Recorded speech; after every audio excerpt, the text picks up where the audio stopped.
The third way that we're going to use to find roots is a function that's built into Excel called goal-seek.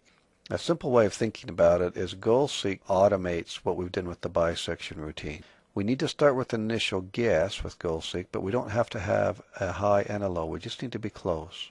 Now, I want to caution you about any of these bisection routines or these root finding routines.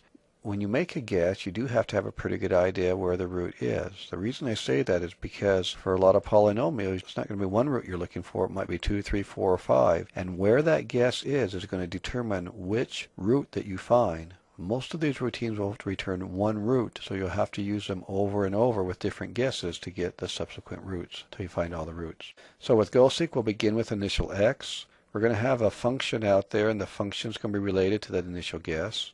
And what the computer does is it changes that x value until it zeroes in on your answer. So once we've got those two cells set up, we'll use the goal-seek function and it will do the rest of the work for us. So here's what it looks like on a spreadsheet. Notice my f of x, I have the function defined. So I really have cells E6, which is my guess. I started with a guess of negative 1.5, and cell E7 is my function.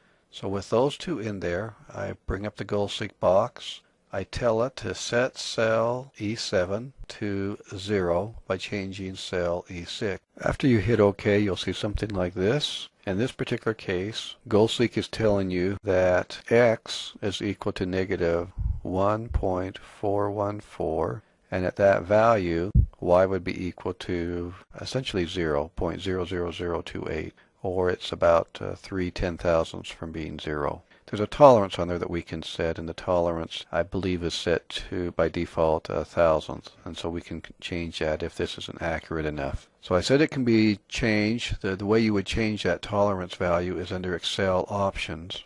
And you can either set the maximum number of iterations or the maximum change. The maximum change would be from one iteration to the next, how much you would allow it to vary.